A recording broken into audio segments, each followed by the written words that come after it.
Alors, l'analyse de marché en ce début d'année 2024, et c'est Mickaël Nizar qui est à mes côtés en plateau, je le disais, pendant cette demi-heure, responsable de la gestion multi-asset et overlay d'Edmond Rothschild Asset Management. Bonjour et bienvenue Mickaël. Bonjour Grégoire et bonne année. Merci beaucoup d'être là, tous mes meilleurs vœux également pour cette année qui démarre.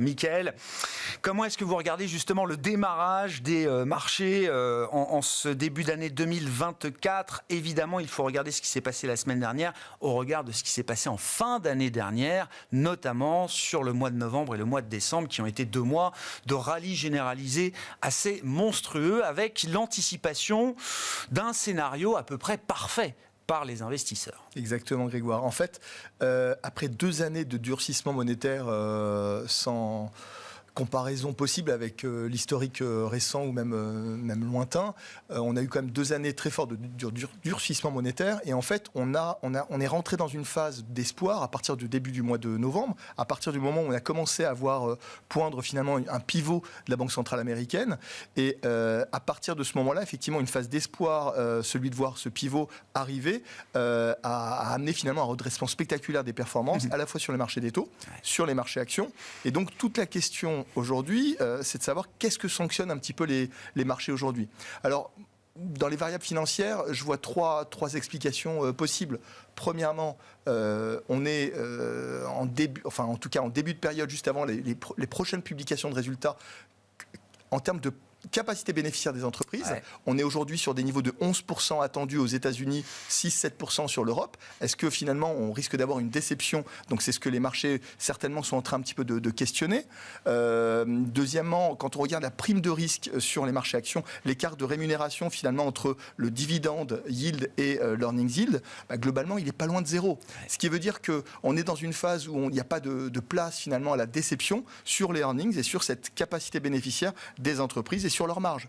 Donc le marché prend aussi en compte, intègre finalement ce paramètre-là, prime de risque relativement faible, au moment où on est sur finalement des valorisations, quand on regarde le PER projeté dans 1 an sur les États-Unis, on est un petit peu au-dessus de 20.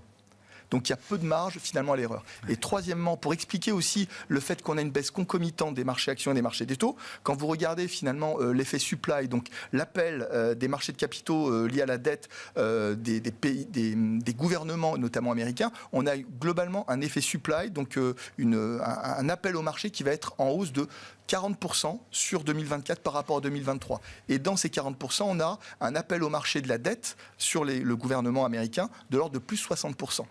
Donc, ce qui veut quand même dire que on va commencer à voir aussi les effets de cette politique très dispendieuse, ouais, de cette fiscalité quand même relativement généreuse, qui explique aussi la résilience des marchés, des économies. Mais à un moment donné, il faut le payer. Et donc, ça peut aussi expliquer le fait que les marchés s'interrogent aussi sur les taux, à savoir quelle est la capacité d'absorption, de digestion finalement des marchés. Dans une année où on attend de la Réserve fédérale américaine qu'elle baisse ses taux. Alors il y a, comme vous dites, la partie offre-demande qui jouera sur les marchés obligataires et sur les taux souverains. Il y a également ce qu'on attend de la Réserve fédérale américaine. Comment vous comprenez la fonction de réaction de la Fed, ce qui déclencherait les baisses de taux de la part de la Réserve fédérale américaine, et par rapport à ce que le marché anticipe aujourd'hui, oui, Mickaël, beaucoup a été anticipé.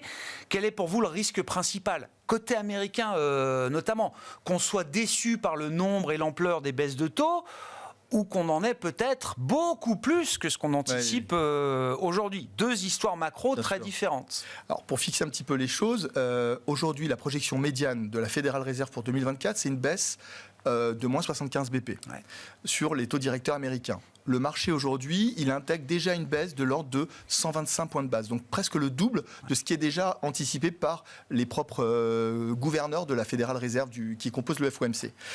Quand on regarde sur 2024 et 2025, il y a une enveloppe à peu près de 190 à 200 points de base au total de baisse des taux. Le cycle de baisse de taux représenterait 180 points de base. Si on regarde finalement quelle est la capacité de délivrer de la Federal Reserve, ça va bien sûr dépendre finalement de la sévérité de la baisse de l'économie et de la conjoncture. Et pour vous donner 2 exemples, à l'extrême c'est-à-dire si on va vraiment vers une crise économique, une crise financière, dans le passé, la Fédérale Réserve a eu la possibilité de baisser de 475 points de base en 2001 et de 400 BP en 2008. D'accord. Donc ça, c'est pour fixer les choses. C'est-à-dire que si on s'inscrit pas dans un soft landing ou une mild recession, un ralentissement un peu plus fort, et qu'on va vers une récession, il y a encore de la marge. De l'autre côté, si finalement on n'est que dans un ralentissement de milieu de cycle, le marché sur des niveaux de moins 75 BP, moins 100 BP, c'est peut-être suffisant. Donc tout va dépendre effectivement, à partir de ce dilemme-là, comment va réagir le marché de l'emploi et finalement la santé de l'économie dans une année présidentielle, en plus d'élection présidentielle. D'un point de vue de stratégie d'investissement, il faut avoir une conviction par rapport à ces scénarios alternatifs que vous décrivez, Michael. Si oui, laquelle?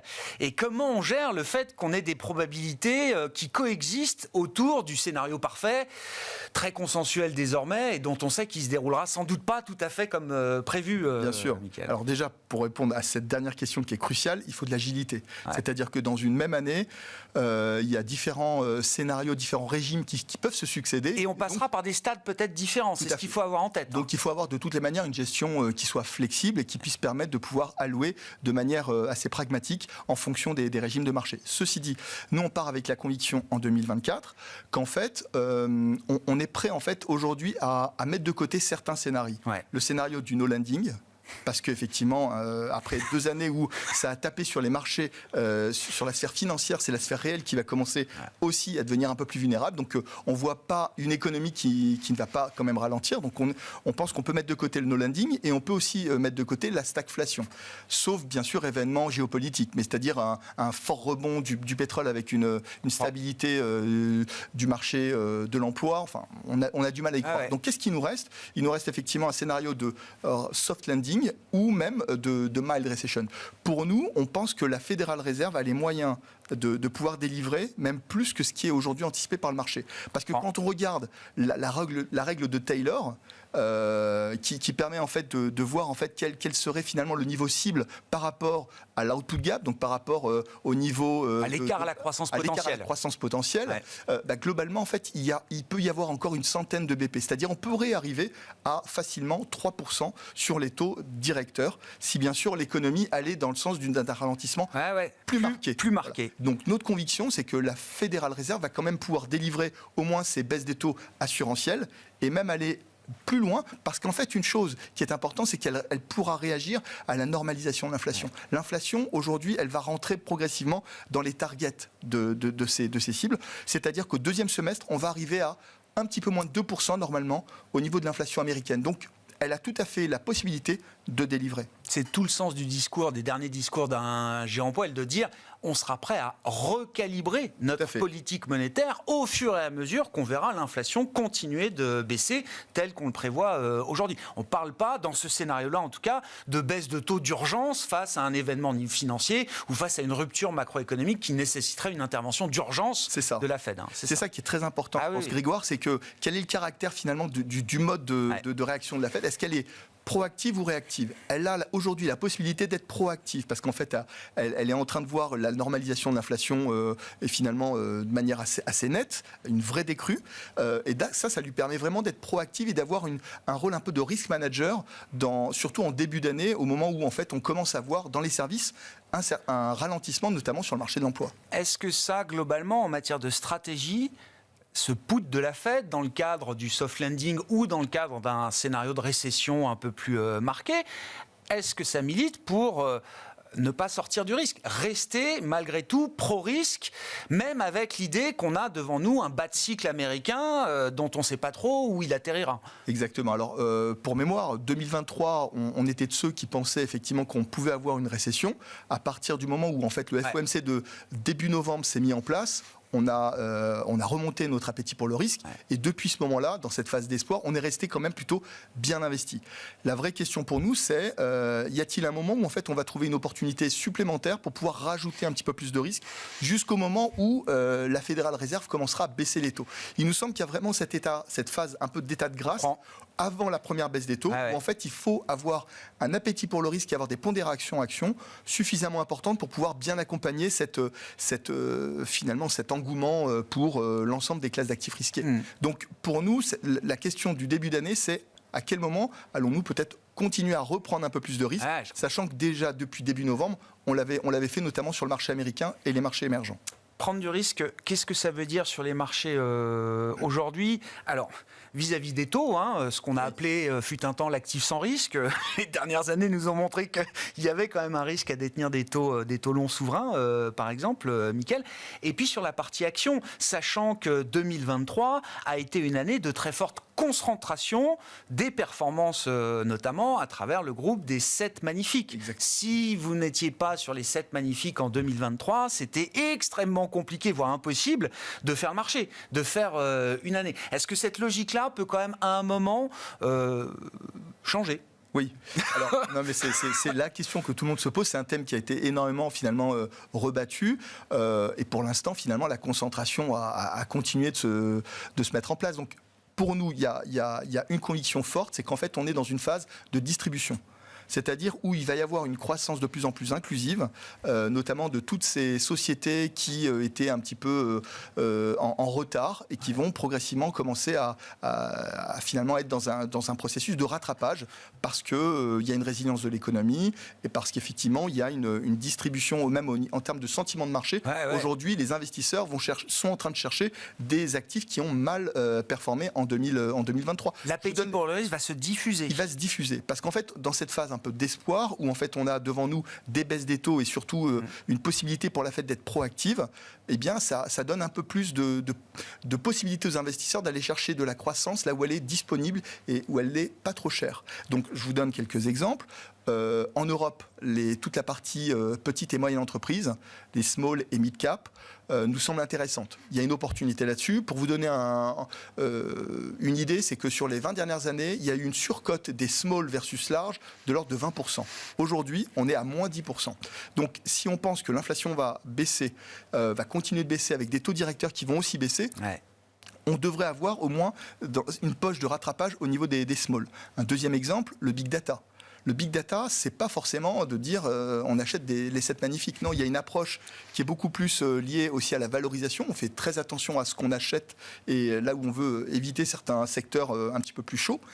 Et donc, le big data nous semble intéressant parce qu'il incorpore, il intègre l'intelligence artificielle et puis en fait l'accès à toutes les données et la qualité des données. Donc, il nous semble que c'est aussi un thème qui a très bien marché en 2023, notamment chez nous, mais qui devrait continuer à bien se comporter. Ces 2 idées. La troisième idée, c'est l'émergent.